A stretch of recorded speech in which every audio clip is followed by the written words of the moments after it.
ओम नमो भगवते वासुदेवाय। जय श्री कृष्णा। राधे राधे भक्तजनों।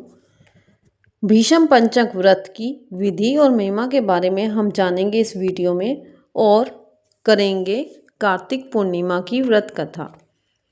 सबसे पहले हम करने जा रहे हैं भीष्म पंचक व्रत की विधि और महिमा के बारे में जानकारी। कार्तिक मास शुक्ल पक्ष की एकादशी से पूर्णिमा तक इस भीष्म पंचक व्रत को किया जाता है।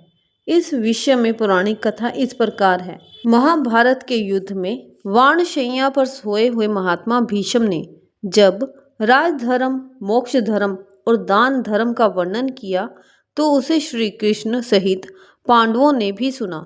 उसे सुनकर प्रसन्न होकर श्री कृष्ण ने कहा, भीष्म तुम धन्य हो, तुमने धर्म का स्वरूप हमको अच्छी तरह से सुनाया है। कार्तिक मास की एकादशी को तुमने जल पाने की याचना की और अर्जुन ने वाण से पृथ्वी को बेंधकर गंगा जल प्रस्तुत किया, जिससे तुम्हारे तन, मन व प्राण संतुष्ट हो गए। अतः आज से लेकर पूर्णिमा तक तुम्हें सब लोग अधर्य दान से तृप्त करें और मुझको प्रसन्न करने वाले इस भीष्म पंचक नामक व्रत का पालन प्रति वर्ष करते रहें। अतः निम्न मंत्र को सत्य भाव से पढ़कर महात्मा भीष्म के लिए तर्पण करना चाहिए। ये भीष्म तर्पण प्रति वर्ष करना सभी वर्णों के लिए श्रेष्ठ है। तर्पण मंत्र सत्यव्रताय सूचय गांगाय महात्मने भीष्माय तद ददामय अधर्य जन्म ब्रह्मचारिणे। अर्थात आजन्म ब्रह्मचर्य का पालन करने वाले परम पवित्र सत्यव्रत परायण गंगानंदन महात्मा भीष्म को मैं अधर्य देता हूँ। जो मनुष्य इस मंत्र से भीष्म जी के लिए अधर्य दान करता है वह मोक्ष का भागी बनता है। व्याघ्र पद गोत्राय साकृत्य प्रवराय च अपुत्राय ददामये तदुदकम भीष्म वर्णमणे वसु नाम वताराय सनत नोरातमजाय च अधर्य ददानी भीष्माय आजन्म ब्रह्मचारिणे। अर्थात जिनका व्याघ्र पद गोत्र और सांकृत प्रवर है उन पुत्र रहित भीष्म वर्मा को मैं जल देता हूँ। वसुओं के अवतार शंतनु के पुत्र आजन्म ब्रह्मचारी भीष्म को मैं अधर्य देता हूँ। जो मनुष्य पुत्र की कामना से स्त्री सहित पंचम व्रत का पालन करता हुआ तर्पण और अधर्य देता है वे 1 वर्ष के भीतर ही पुत्र प्राप्त करता है। ये महापुण्य व्रत महापातकों को नाश करने वाला है।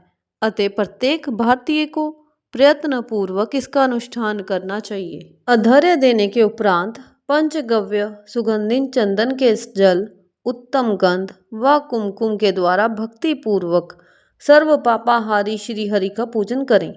5 दिनों तक भगवान के समीप अखंड दीप जलाता रहें। देवादिदेव भगवान के लिए उत्तम नैवेद्य निवेदन करें। पूजा अर्चना और ध्यान नमस्कार के पश्चात ओम नमो भगवते वासुदेवाय इस मंत्र का 108 बार जप करें। प्रतिदिन प्रातः व सायं संध्या वंदन करके पूर्ववत 108 बार मंत्र जप करके भूमि पर शयन करें। बुद्धिमान पुरुष ब्रह्मचर्य का पालन करते हुए पाप पूर्ण विचार मन में ना लाएं। शाकाहार करें और मुनियों से प्राप्त अन्न से निर्वाह करते हुए सदा विष्णु पूजन में तत्पर रहें। विधवाओं को मोक्ष सुख की कामना से ये व्रत करना चाहिए। पूर्णमासी आने पर ब्राह्मणों को भोजन कराएं और बछड़े सहित गऊ का दान करें। इस प्रकार भली भांति विधि विधान से व्रत को समाप्त करें। एकादशी से लेकर पूर्णिमा तक 5 दिनों का भीष्म पंचक व्रत समस्त भूमंडल में प्रसिद्ध है। अन्न ग्रहण करने वाले के लिए ये व्रत नहीं है, क्योंकि इन 5 दिनों में अन्न का निषेध है। इस व्रत का पालन करने से भगवान विष्णु सदैव शुभ फल प्रदान करते हैं। पद्म पुराण में भी भीष्म पंचक व्रत की महिमा का उल्लेख है। एकादशी से लेकर पूर्णिमा तक लगातार 5 दिनों में भगवान के समीप रात दिन दीपक जलाए रखें। प्रतिदिन 108 बार ओम नमो भगवते वासुदेवाय का पाठ करें। प्रतिदिन सायंकाल में संध्या उपासना करके जप करते हुए व्रत पालन पूर्वक पृथ्वी पर शयन करें। एकादशी से भगवान विष्णु का पूजन करके उपवास रखें। फिर द्वादशी को व्रती पुरुष भूमि पर बैठकर मंत्र उच्चारण के साथ गोमूत्र का पान करें। त्रयोदशी को दूध पीकर रहें। चतुर्दशी को दही का भोजन करें। इस प्रकार से शरीर की शुद्धि के लिए 4 दिनों तक व्रत करके 5वें दिन स्नान के पश्चात भगवान केशव की पूजा करें और भक्ति भाव से ब्राह्मणों को भोजन कराकर उन्हें दक्षिणा दें। शाकाहार से निर्वाह करते हुए श्री कृष्ण के पूजन में संलग्न रहें। इसके बाद रात्रि में पंचगव्य पान करके पीछे अन्न ग्रहण करें।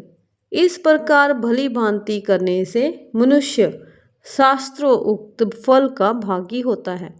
इस भीष्म पंचक व्रत का अनुष्ठान करने से प्राणी परम पद प्राप्त करता है।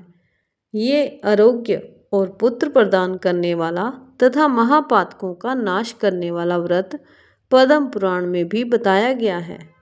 बोलो विष्णु भगवान की जय, माँ लक्ष्मी की जय। अब हम करने जा रहे हैं कार्तिक पूर्णिमा के महत्व के बारे में। इस दिन महादेव ने त्रिपुरासुर नामक राक्षस का संहार किया था, इसीलिए इसे त्रिपुरी पूर्णिमा भी कहते हैं। इस तिथि को भगवान का मत्स्य अवतार हुआ था। इस दिन गंगा स्नान, दीप दान आदि का विशेष महत्व है। इस दिन यदि कृतिका नक्षत्र हो तो महाकार्तिकी होती है। भरणी होने से विशेष फल देती है। रोहिणी होने पर इसका महत्व बहुत अधिक बढ़ जाता है। ब्रह्मा विष्णु महेश त्रिदेवों ने इसे महापुनीत पर्व कहा है। इस दिन अगर कृतिका नक्षत्र पर चंद्रमा हो और विशाखा नक्षत्र पर सूर्य हो तो पद्म योग होता है, जिसका बहुत बड़ा महत्व है। इस दिन चंद्र उदय पर शिवा, सन्भूति, संतति, प्रीति, अनुसुईया और क्षमा कृतिकाओं का पूजन वंदना करने से संभूत पुण्य फल मिलता है। रात्रि में व्रत उपरांत वृष दान करने से शिवलोक की प्राप्ति होती है। सिखों के गुरु नानक देव जी का जन्म भी कार्तिक पूर्णिमा को हुआ था, अतः इस दिन गुरु नानक जयंती भी धूमधाम से मनाई जाती है। आप सबको कार्तिक पूर्णिमा और गुरु पूर्व की बहुत बहुत ज़्यादा मंगल बधाई हो। अगर वीडियो अच्छा लगा हो तो लाइक और शेयर ज़रूर करें और चैनल पर अगर न्यू हैं तो चैनल को सब्सक्राइब करना ना भूलें। जय श्री राधे।